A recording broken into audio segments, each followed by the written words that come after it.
I visited Panama at the end of May, right as the rainy season was beginning.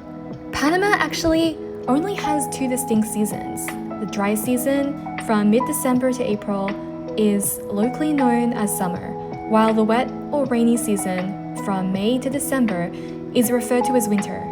Even though it's cold winter, don't picture cold weather. I was greeted by intense tropical heat, humidity, sunny mornings, and those famous afternoon downpours. One of my favorite ways to explore a new city is simply walking. You notice so much more than you ever would from inside a taxi. Panama City sits on the Pacific coast at the entrance to the Panama Canal. What surprised me most was how modern it felt. Between the skyline, palm trees, waterfront, and tropical climate, it reminded me of a blend of Miami, Singapore, and Latin America all rolled into one.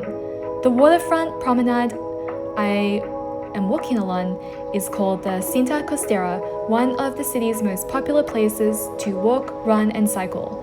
Stretching for several miles along the bay, it offers beautiful views of both the Pacific Ocean and the impressive skyline. Panama's location has shaped its entire history, sitting on one of the narrowest points connecting North and South America. It has served as an important crossroads for trade and travel for centuries.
So after about a 5-kilometer walk, I arrived in Casco Viejo, the historic heart of Panama City.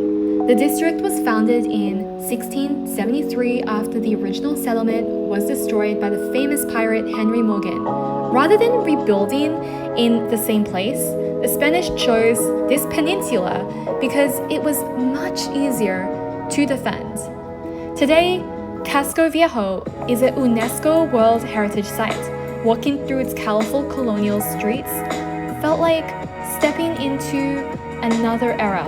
You will find beautifully restored buildings, charming cafes, churches, plazas, rooftop restaurants, and so much history packed into a relatively small neighborhood.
Panama's long history. I love how the history preserves pieces of its past while continuing to grow into one of Latin America's most modern capitals. And as you can see, it feels very safe walking at night. I love how I see many locals and families outside enjoying the cooler evening after the daytime heat. The atmosphere always felt lively yet relaxed. It's really great to see how communities spend their evenings. The next morning, I grabbed coffee before making my way to one of the greatest engineering achievements in human history, the Panama Canal. Before the canal existed, ships traveling between the Atlantic and Pacific Oceans had to sail all the way around Cape Horn, the southern tip of South America. That journey added up to 8,000 nautical miles, around 15,000 kilometers, and often meant 10 to 14 extra days at sea. Not to mention rough waters and dangerous weather. Today, ships can cross the Panama Canal in just 8 to 9 hours. The canal works like a giant water elevator because the land isn't flat. Enormous locks lift ships about 26 meters or 85 feet above sea level into Gatun Lake. The ships then sail across the lake before another series of locks gently lower them back down to sea level on the opposite side. It's an incredibly elegant engineering solution. Every year, around 14,000 ships pass through the canal, carrying roughly 5% of global maritime trade. By avoiding the long voyage around Cape Horn, each ship can save 10 to 14 days of travel and hundreds of thousands of dollars in fuel costs on a single journey. Standing here, it's amazing to realize that everything from cars and electronics to food, clothing, and raw materials have probably passed through this narrow waterway on its way somewhere else in the world.